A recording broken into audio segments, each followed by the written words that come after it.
Everybody's ready. All right. We're back right after Christmas. Have you ever done it? Have you ever been the intro guy before? No, I'm not. Just do it, dude. Roll with it. Go. Well, we don't have to do that anymore because we have an intro now. Oh, okay. We can Gotcha. just get right into it. Mm. And today we're going to talk about Cole and I pretty much did an entire podcast before this podcast. They should have just recorded that. Yeah. But we were talking about change and like the pain of change, the motivators for change.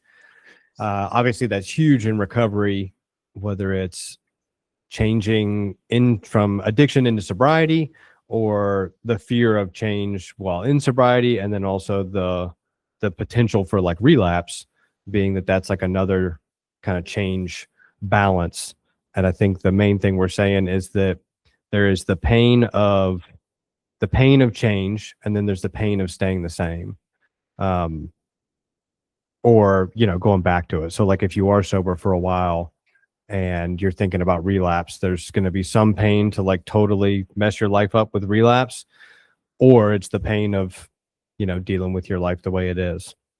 So any initial thoughts on that, Cole? Yeah. For some reason, when you kept saying the word pain over and over, it was making me think of the show Dope Sick, and the head guy at what is it, Purdue Pharma? Yeah, Purdue. With Oxycontins, and it's like for some reason his creepy voice and just talking about what's your pain level. But the Sacklers, yes, great show, by the way, great miniseries. I was just thinking about pain and like, is it like a relevant like measure of health on some level? You know what I mean? Because that's like what the opiate crisis was kind of like spearheaded by, like, hey, we got to get people to identify their pain and reduce their pain. Mm-hmm. And so they prescribed a lot of opiates for that. They were supposedly non-addictive. They would help people lose their pain, right? Like it would cure their pain. That was the premise. So I'm thinking about more from a philosophical lens of, is pain management or the absence of pain even a good measure of health? Is like kind of like and I'm talking about physical health, mental health, spiritual health. Is it really even like a great measurement for health? I don't know. Like that's kind of like a philosophical question I have in mind. We're talking about this. Well, it's also necessary. Like I heard this doctor on YouTube called Dr. Mike. Shout out Dr. Mike. Dr. Mike sounds legit. Yeah, he's awesome. But he was talking about he's talking with Dr. Amen, the guy who does the brain scans. Daniel Amen, yes. Yeah. And somehow pain came up, and I can't remember which one of them was saying it, but just pain being such like a good thing that if I smack my thumb with a hammer and I've like broken my thumb, the pain is just letting my body know to not like keep working with that thumb, or else something even worse might happen if I smack it again, or if I don't go deal with it. Mm-hmm. And so it's just kind of this like body alert system that tells me to like not touch something, or like if my hand is on a stove and it's burning, the pain tells me to take it off. If I don't, my hand's going to literally melt off my body. Mm-hmm. So it's like, it's so necessary. And like, I don't know how we would live without it. And it's so human. I think like it's just so connected to like the human experience, like the benefits of pain, the motivators of pain towards change, whatever. But then also it's like, when you're in it, it's like the last thing you'd ever want to feel in your life. It's like, just stop. Mm-hmm. Yep. Yeah. I mean, I think it's in what Buddhism, they maybe talk about like pain is inevitable.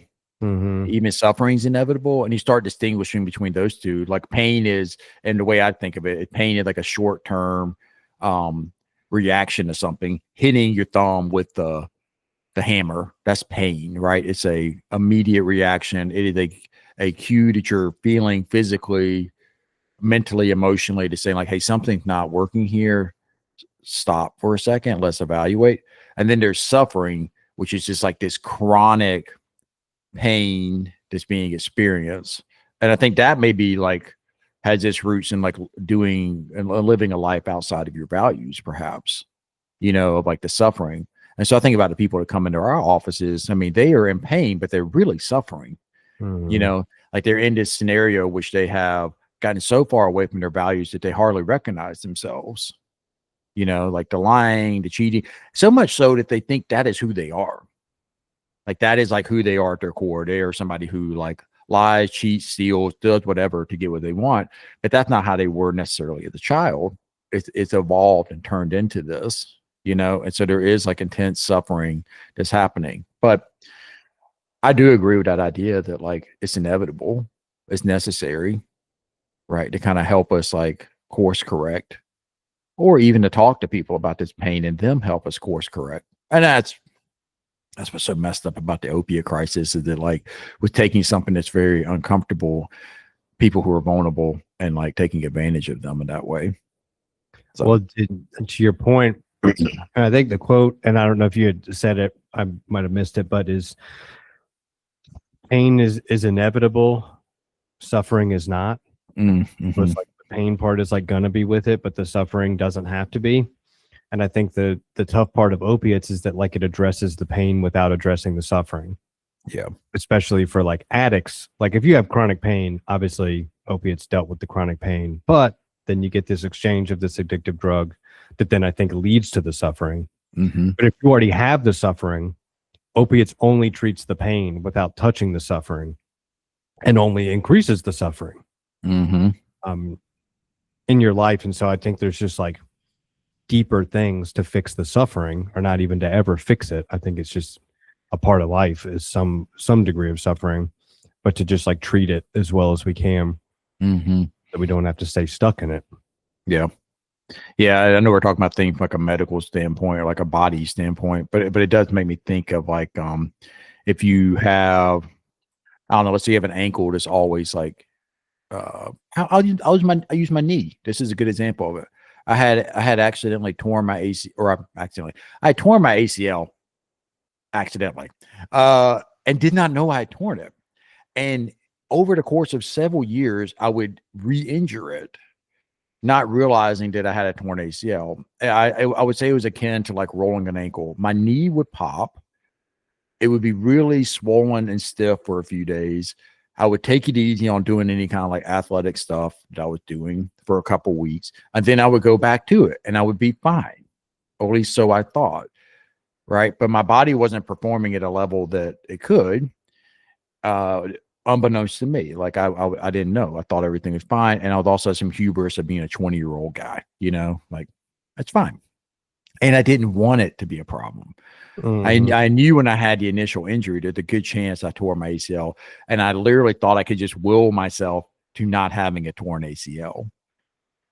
And so over the years, this happened for over the course of probably like 4 or 5 years, this would become like a reoccurring issue. It would happen every few months or so. And then finally ran into somebody like playing flag football, and my knee was hurt in such a way that I could not move my leg further than a few degrees. And I was like, finally, like, this is the sign it's unmanageable. You know, I need to go like get this looked at, do an MRI to like, hey, you don't have an ACL anymore. Right. The initial pain, like, couldn't be avoided. If you play sports and stuff, I guess there's some avoidance there. Like maybe I just didn't have to do that. But if you're going to live your life, you're going to have injuries. You're going to have things that happen. You're going to roll an ankle, stepping off a curb. You're going to, whatever, it happens. Scrape your knee as a kid. That pain was like inevitable, but the suffering that happened over the years that came after that with my knee, there was some avoided. There was some parts of that could have been avoided if I'd had the tools at that time. So that's when you start like really putting together like the compassion, the self-compassion of like, well, I was like being really prideful, and also I just didn't know what I didn't know. You know, like I thought that having hubris and pride was the way to push through this pain, and it led to suffering. Can I forgive myself for that? You know, can I like give myself some kind of grace for that? And also to move on, you know, and to get the surgery, which I did, to have a knee that functions fairly well today, which it does, you know. So I think that's just like an interesting like metaphor for kind of what we're talking about here. It's like when you're in pain and suffering, the pride and the hubris really will keep us from like admitting that is like the problem. You know? Yeah. First of all, I don't know anybody that tears their ACL purposely. I think it's always on accident. But who knows? It was a very sick juke move, and I thought, as I'm just kidding, like as I There do are this, this there are could happen. some probably some sickos out there, because there is for anything, that are just like, I'd love to tear my ACL. I'm gonna do anything I can to purposely tear it, but probably most people are an accident. The next thing was like around like what you want it to be. Yeah. And I think that's like really strong, because if I want it to be this thing that is fixed by taking a pill, that's way more convenient to me than wanting it to be something that I have to go to treatment and sober living and all that stuff, like, or just go like if we're talking about relapse, recovery, addiction, whatever, like obviously I would want it to always be something that I just take a pill for and it fixes it, versus some intense change I need to implement in my life on like a daily, if not even like hourly level sometimes. I think is the other big one that I think about, that there's just always trying to challenge, like, is this what it is, or is this what I want it to be? With so many things in my life.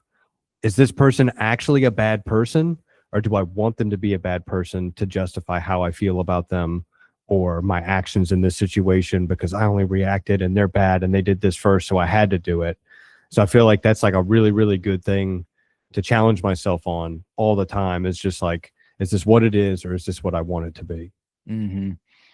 Yeah, so much of the ego is wrapped up in there of like keeping a narrative in a safe place for you, Like I did not want my ACL to be torn. I wanted to be above having a torn ACL. I did not want to experience the pain of having a torn ACL. I'm like, I don't want this. I reject this. This can be cured, which is like sitting on a beach and then standing in a cold river, which are two things I did do like shortly after tearing the ACL. And I was like, well, I can jog. It's clearly not torn. I can play basketball. It's clearly not torn. And then pain would happen again. And it would be like a dose of reality. Another sign is unmanageable, and I would just shove it away. So even though like I personally don't identify as an addict, I can get that insanity that people can get into. Is like, hey, here's the sign right there in front of you. Are you going to read it or not? Nah, I don't want to read it. I'm not looking at that, Well, it's just a human thing. And then I think the only difference is addicts, alcoholics then go treat it with drugs and alcohol. The issue, the problem is the same. I remember I talked to a friend of mine who's sober, and I was telling him, like, of course I had like some like revelation that of course everyone had 100 times before me. But I was like, dude, don't you think that like everything that it talks about, like with the alcoholic and say like the AA book, like it just feels like the human condition? And his take on it was, he was like, I think alcoholics just have like an exaggerated form of the human condition that is like so unmanageable because it's being treated with alcohol or drugs, whatever it is, that's where it like necessitates all this stuff. Because when I'm reading the book, not trying to like put it on other people of like, oh, everyone has this to deflect it, but it's just like kind of everyone does. Like everyone struggles with, I think the two biggest negative things are like ego and fear. And even ego, I think, fits into fear. Like I think fear really umbrellas over everything. And then ego is in that, and ego goes to like pride and entitlement. And I think entitlement is above selfishness. So my selfishness is like, well, I should be able to have I should be able to have more than my fair amount. And I only think that because I'm me, which is the entitlement, which then goes under like the ego, that like, because I'm the shit or whatever. And then that goes under like fear, because really I'm just afraid of not getting enough. And then if I don't get more, then I'm getting less. And it's like this dog eat dog, zero sum game world where I'm going to lose if I'm not constantly fighting to have the most. So I think the negative things all just break down, into these categories that are just superhuman when it comes down to it. So yeah, it's interesting too, thinking about like the ego and like what is it protecting you from, and some of it is like it's trying to protect you from the pain. Like it's like a denial of the pain even occurring, which that just leads to the suffering. So it's completely backwards. Like I don't know why we do that, but when I think about arguments I've gotten into in my life, situations in which I've like harmed myself, right? Like with the knee, it's because I didn't want to admit the reality. I wanted to avoid that pain. I didn't want to admit that I was wrong, that I had said something that hurt you, that I had a knee that was hurt. And I was like, I can't admit that. I can't admit that. If I admit that, it becomes real. It becomes true. And so I need to protect this with whatever structures I can come up with in my mind. This is all happening like so fast, so quickly, right? Like on such a subconscious level. Like I can protect myself from this by saying, that's not what happened. She shouldn't have done this. He didn't do this. The knee didn't really hurt that bad. Da, da, da, da, da. Make up its whole narrative like you're talking about and believe that that's the narrative. Like that's truth, you know? And so being able to see that is a gift, to be able to pull back and see that as a gift. And I guess like I have a question for you on that. Like, what are the practices that you take or rituals that you have or have heard people have to like help them see that reality, like to get outside of their own perspective, to see the pain that they are experiencing and have caused? There's a quote that a sponsor said to me one time that was, self can't see self. He had me write it down in my book. And so I think that like going back to the, is this what it is, or is this what I want it to be? It's easier when I tell the true exact story, the feelings, the facts, all of it to someone else that I trust, love, and respect and can be vulnerable with. I think they have less of that, what they want it to be, because it's not their life, it's my life. And they love me and they want to help me, even if it's hard. And so I think I really try to rely on other people to help me with that, to see what I don't see in myself. But I have to like set that up. So I have to like have a relationship that's good, with like a reasonably sane person kind of on the same path as me, like trying to be a better person, whatever, likes to get into like deeper emotions, root causes, rather than just someone who's going to be like, no, they were wrong, you're totally justified. Like I'd have told that bee to do this and F off, whatever, you know, like I don't need that person in my life because they're just going to co-sign my bullshit. I need someone who's going to really hold me accountable. And so I think that just takes intentionality and time to like build good relationships that I can reflect my problems to people off of and see a different reflection than the light that I shown to them. And sometimes it's exactly it. I'm like, hey, this is the situation. I think this, and that. And I've noticed in my life, I get those more than I used to. Not all the time at all, but more than I used to. I'm like, I think that this happened. I'm wrong here and whatever. And they're like, yeah, no, I think you're dead on. But in the case that I'm not, I need someone to let me know, because I'll see what I want to see. I'll hear what I want to hear, and I'll believe what I want to believe. And that's a dangerous thing. And one of the things you were saying about the pain and like I think that it like maybe like the positive that it serves is, I think whenever you deal with the pain and get through it on the other side, what doesn't kill you makes you stronger, like all that corny stuff. I think there's a lot of truth to that. Obviously, I think everyone most of the time agrees with that, that like there's something that makes you more developed as a human being to be able to go through pain and get through to the other side and be okay with whoever you are on the other side of it. And I think that that what do they say? A dumb man doesn't learn from his own mistakes. A smart man learns from his own mistakes. A wise man learns from other people's mistakes. Somewhere normally between a dumb man and a smart man. I don't think I've ever been a wise man as far as like looking at someone else. Like I got to do it for myself and get burned on it.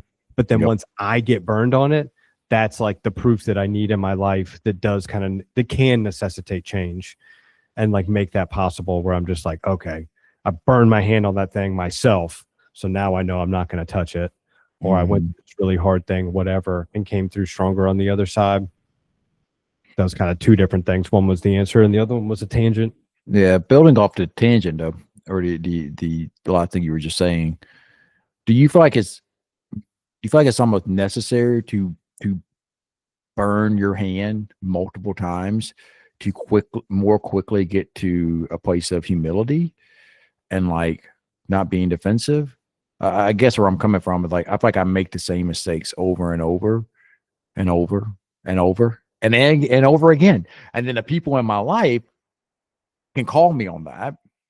Right, to your point about relationships and having like authentic, vulnerable relationship, can call me on that, and I might play the defensive game for the first 75 times. But if they're really in, they're in, and they're going to keep calling them. And then on the 76th time, I'm like, oh my God, like I have got to get ahead of this. And you know what? I am sorry, I'm doing that thing again. That maybe that just makes me a dumb man. I don't know. You know what I mean? Like I don't on that spectrum, but God, it does feel necessary on some level that people have to just keep making the mistakes over and over to finally get to a place of like, okay, crap, I've done it again. What do you think? There's the big pain and there's like the little pain. And the big pain, I think also what goes with it is like it's sustained and possibly like permanent. And then the little pain is like I touch the stove and it just like feels hot. But if I get a burn at all, it's just a tiny little thing on my finger. The sustained pain is like I left it there for long enough that now I have to go to like the burn center and get like a cast on it, and forever my hand looks messed up, and it's just this like constant reminder right in front of my face that like what that is. And so I think that, I mean, how many people realize they need to quit smoking once they have lung cancer? But all along the way we're told like you should stop. Like there was no pain along the way until it was this big like irreversible, unchangeable thing that now you can't do anything about. And so now they quit. And I relate more to that than the person who smokes one cigarette and is like, oh, I didn't like the way that made me feel. And have you seen this research? Like, it's probably not that good for you. So I think what you're kind of talking about of like maybe like little relationship things or like tics that I have, where like, oh, I did that thing again. But it's like, what did I do again? I was like selfish. I acted out of ego. I acted out of fear. And those are like human things that I'm never going to shake off and I'm never going to be perfect on, no matter how much pain I receive with them, because I really think it's just kind of the nature of being human. I've seen some pretty perfect people in my life that barely do it at all, from my view, but they're few and far between. And I still don't think they're perfect with it. And that anger and fear when tested enough. But I think we kind of have to have it to like be people. Like, I don't know who I would be. It's funny. And I didn't want to actually do this video because I was worried people would take it so the wrong way. But remember David did that video on the GT page that was like, when you're 25, someone's going to offer for you to go to a treatment. It's like really important that you tell them yes. And then it's like his life after that kind of deal. Oh, yeah. Yeah. And like my take on it was like, when you're 15, someone's going to offer you to hit some weed. It's really important that you hit that weed. And it like makes me really emotional because like that's what makes me the way that I am. Like I don't know who I would be if that didn't happen. And there's a lot of pain along the way, mostly towards myself, but a lot of it that I cause towards other people. But I think that's the nature of being human, is that we do step on each other's toes. But I'm so grateful for the person that I am today, not only because I got sober, but because I had 10 years in addiction and how that changed me, making that many mistakes, that many negative things, but that like shaped me into the person who I am in a rough sense. And then I think more finely shaped that me into the person that I am once I got sober. That was like the little details and stuff. But the initial shaping like was the addiction. And that's where like my dark sense of humor comes from, and like a little bit of edge, you know, because I like used to shoot heroin in my neck, you know, so like some of that's just there, and that doesn't like ever go away. And I'm just really grateful for that. And I know like a parent of a son that's just like, this guy is saying my son should smoke weed. I don't mean that necessarily. I just mean like if you're already on that path and now it's time to get sober, like I kind of needed the addiction to have the recovery. And I'm so grateful for the recovery today, not just for the addiction, but for my whole life. And I can't have the recovery without the addiction. And that doesn't, I would ever say someone should go get addicted to have recovery. Yeah. I think it takes like so much work to get there to that place. And you're talking about being at a pretty advanced level of acceptance, of finding gratitude into pain, finding gratitude into struggle, into suffering. Like that takes a lot of like work, and honestly, like vulnerable conversations with people, admitting you're wrong, like a lot of like learning and growing over the decade plus we're talking about here to get to that place. Right. And so I think it's important, like the people understand like what you're saying, that it's not that you're saying like, I wish pain on people. It's what you're saying is like, pain is inevitable, and pain also shapes us. It also like helps form us into the people we are today. And out of our suffering is where resiliency is found, and resiliency, when people talk about the things that define their life, they often bring up times of resilience. Times in which they worked really hard for something, or they created something, or whatever. And there was these really long nights and hard days, and they figured something out. They talk about that. You don't want to rob somebody of that. You know what I mean? And it's scary because not everybody does. Like, not everybody survives it, I would say, on this like very dark level when we talk about addiction, right? We both know people who we've lost and missed terribly. Also, that doesn't mean that like there wasn't still some resilience in there, even when they lost. There doesn't mean there's not like memories and echoes of them that aren't still there, that like we hold true to ourselves, true to our hearts and our experiences with these people. So I think everybody just kind of meet yourself where you're at. If you're grieving and you're missing somebody, like, hey, they got addicted and they lost their life and I missed them. I think it's fair to not have like gratitude for that and not wish that and not want that. Totally fair. And I've also talked to parents who have lost a son and still had gratitude for that. That's wild too. I mean, you and I both have been in those conversations and we're like, what? I don't know how you get to this place. And that's such a admirable human trait to show, like that type of like understanding and in the face of like the biggest loss. So, well, we had a guy that that passed away, and I remember it was like probably 2 days after. His dad said to me on the phone, he said, I'm happy that he came to y'all despite him passing away. And he said, y'all gave him the best year of his life. And I remember hearing that. And like at the time, I'm feeling like such a failure of like, this is not the outcome we would ever want in a million years. Like, relapse, fine.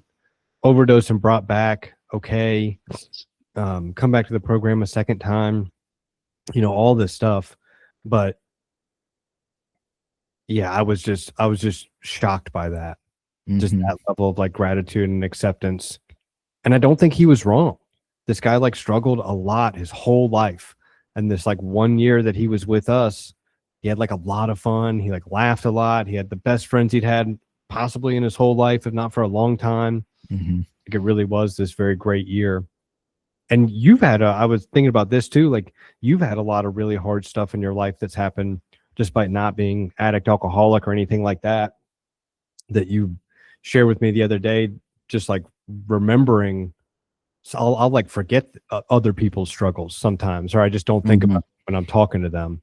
And I think that was a good reminder for me, because I thought about like another instance that happened in your life and like why that was probably hard. And then I thought about like just how resilient you are as a person because of these things that you've been through, because you've been through like really, really hard stuff. So it's like, all right, when it's time to go have a tough conversation with this guy, that's nothing compared to that. It's still hard. I still don't want to do it. You probably don't want to do it either. Nobody likes conflict and confrontation, but it's like we can do those things because like we know what like real hard is. And this is way less than that if it's put into perspective. And so I think like I just appreciate it in other people too, because it gives me a sense of like respect and understanding with them that we all die and bad stuff happens all the time, all over the earth. So at some point it's going to come into my circle. It's inevitable. Every person that I love will die. Yeah, for sure. Yeah. And it's interesting because, addiction is like the human condition, it's just more pronounced to like what your friend said, like with drinking and the intensity of it. It's also interesting too, like there's some things I think the rest of us can learn from the addicts in our life of like, yeah, they are a hot mess express when they're struggling, and it's so clear, but we all are struggling at different times, and maybe we need to give all of us like a little more love and nurturing and care. and then also like the celebration of the resilience. And, it depends on what we're talking about, but like, it's very common, right, to celebrate like how many years sober you have, or, you pick up chips, depending on like, we're part of a certain program. Like, it's very like common, right? We don't do that for like the quote unquote normies, whoever they are, right? It's not like I'm like, hey, I just want to take a moment and like celebrate this date was like the most like tough day of my life. And since then I have learned so much. Like, that's just not a thing. That is crazy. And it's easy to like to forget that. But yeah, the reality is I wouldn't be sitting here if I didn't go through that stuff. You know what I mean? Like, going through really hard stuff with my family and seeing really hard things and like stuff that I never imagined would happen. Coming out of that, like, led me to be in a counselor's office for the first time, and like even understanding what counseling was, because at that point in my early 20s, in the year of 2008, I thought counseling was just for people who literally were like schizophrenic or like had lost their minds. I didn't even know like counseling was for other people, which shows you a little bit about like just how far we've come as a society with making it more like, I think, more accessible. And then like being like, hey, this could be kind of a cool thing to do. Like, this should be an actual cool thing to like do, like, and to help people. And I think I have some like natural personality and like gifts that can maybe do well with this. And then years later, like, go back to school, become a therapist. Like, I don't end up in this place if I didn't go through that hard stuff. And I'm fortunate too, because I had that hard stuff. I didn't lose anybody for good. You know what I mean? Like, nobody lost their life somehow. They didn't lose their life. And so like, I think it's easier for me to say that now, but I will say, even if you do lose your life, it's easy for me to say this because I'm, when I think about like that dad sharing what he shared with you, he also said a similar thing to me. I still cherish that year that I knew that guy. Like, that really happened, and I don't forget it. I was one of the people he made laugh a lot, like probably more than I should have been laughing, like as his counselor. You know what I mean? Like, I probably should not have been laughing so much because it was funny, like in really good times, really, really good memories. And like, nobody can take that away from me. You know what I mean? And it's like, he lives on in that, he lives on in those memories this way. I choose to see it, so, I mean, it's hard, like imagining, I still have like so much respect for that dad saying that. And like, it'd be really hard to say that about like one of my kids, if I was in that situation as the father.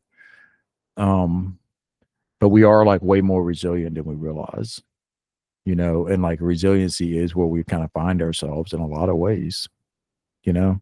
It's another just like rambling tangent there, but yeah. No, that's so true. Gosh, it made me think about another like tangential thing to do with something you just said.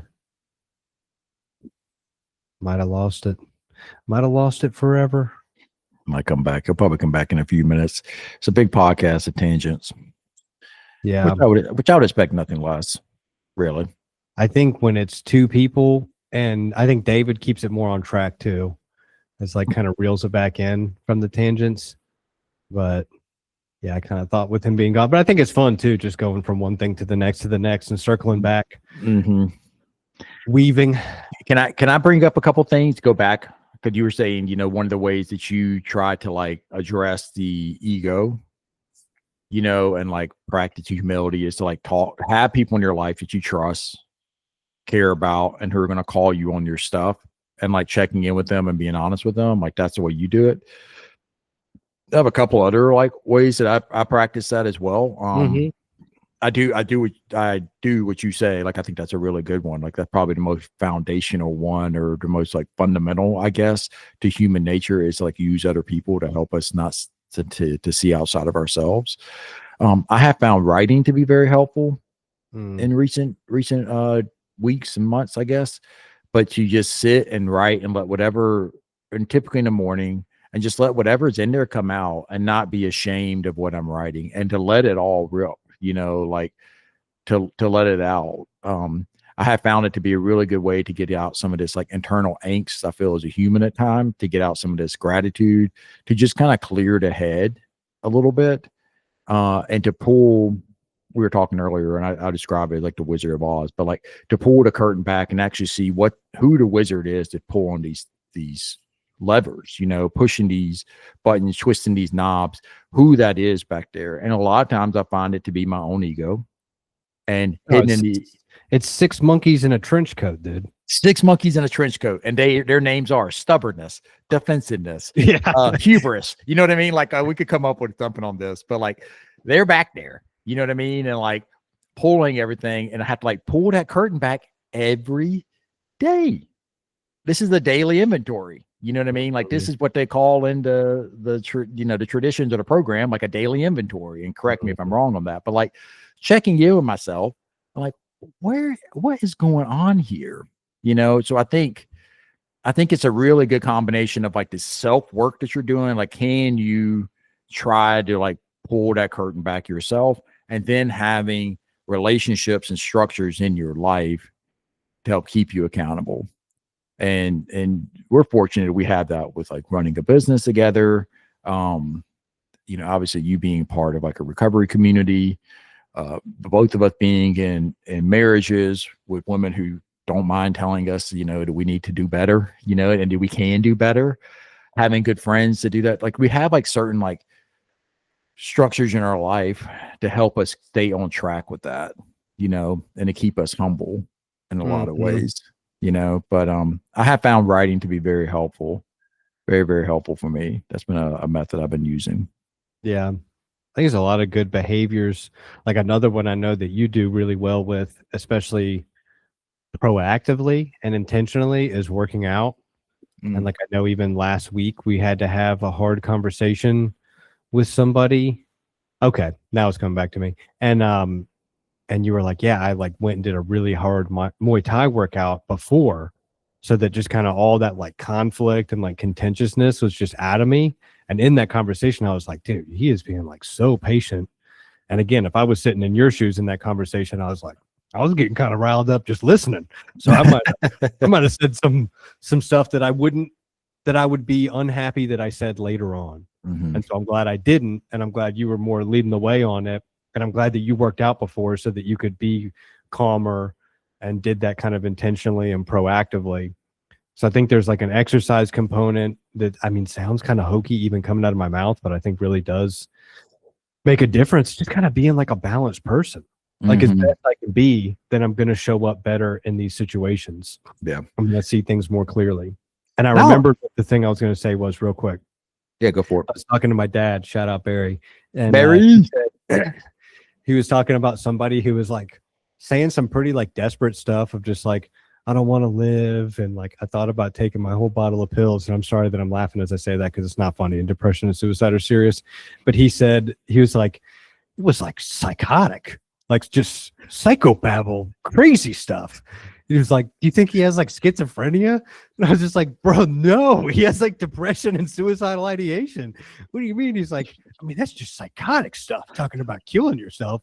So it's like funny, like I take for granted being in this world, and I'm sure you do too, like being in this world, like what we know and like kind of think is normal and the way things are. And then there's just very much like the average guy, which is my dad, as far as like mental health and all that kind of stuff goes.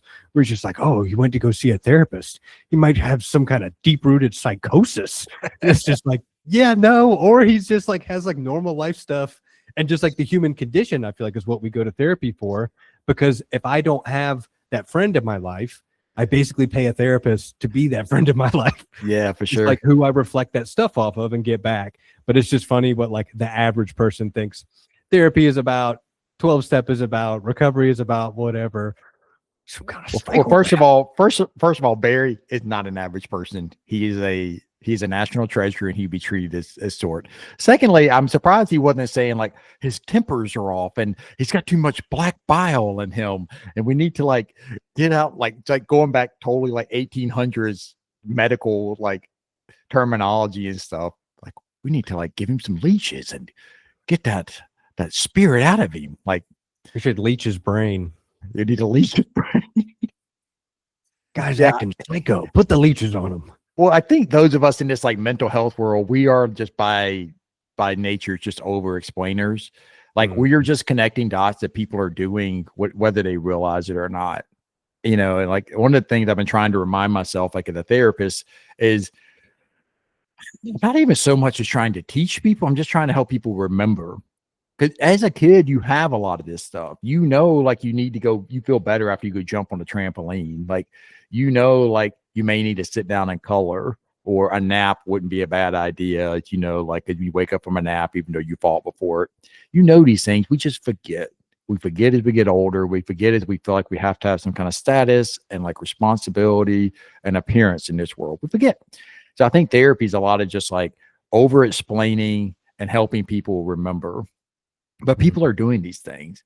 Going back to the exercise thing with the Muay Thai, like due to the nature of my job, like I knew for me that it's really good to like get out some of that like energy so I can be more connected with my values, which is to be like a patient person, to be an understanding person. But also I know like that fight or flight tendency is like very real. And so just like writing or going to a workout or whatever, like you need to like kind of wring out that like washcloth of like tension. And that's what I went into it with. I was like, I need to push myself today because this could be a tough conversation I have later today. And have a lot of like, I'm noticing it. I have a lot of like tension in my body, and like this would be good to like kind of push it out, to wring it out. But also I'll be humbled. That's another really important part of it. Like when I talk to a friend about an argument I had with my wife, and he says like, hey, like you kind of run the wrong there. That's a very humbling moment, right? Mm. When I go like to the gym, I'm doing Muay Thai, I am humbled every time I'm in there because I'm never as good as I want to believe I am.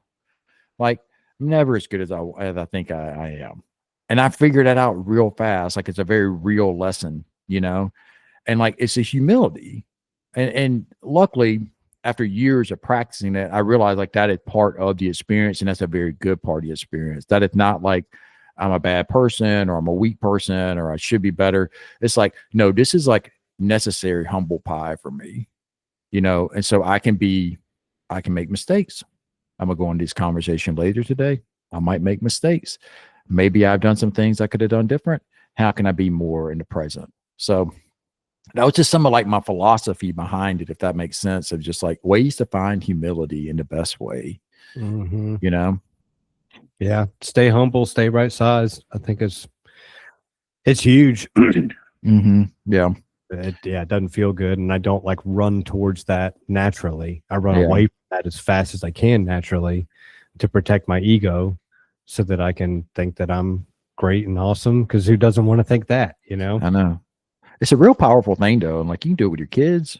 I do it with my clients, like, hey, what do you think would be best? Like, let's work together here and find like a solution instead of me feeling the responsibility to call all the shots, And now if the solution we come up with is like really butting up against like my gut and like what I think would be best, and I'm feeling it like in my core, I'm going to say that, that's a responsibility I have. But letting people be kind of bought in or having a part of it really keeps them plugged in, no matter how little they are. I mean, I do that with mine, and they're 9 and 6, like talking to them about like, well, what do you think like your consequence should be?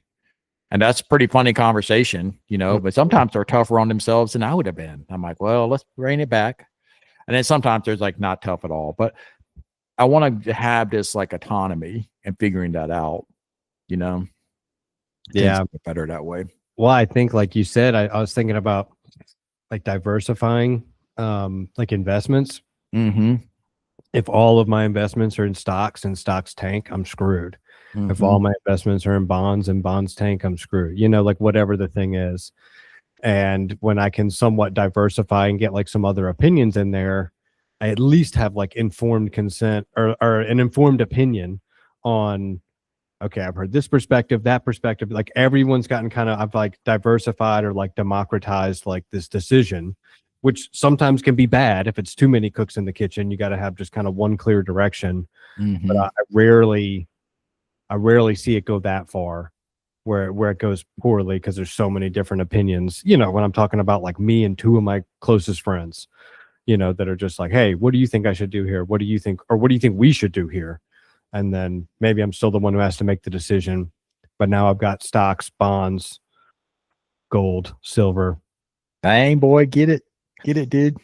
Crypto. What else you buying? Crypto. I should have said crypto. Yeah, what else you getting Crypto.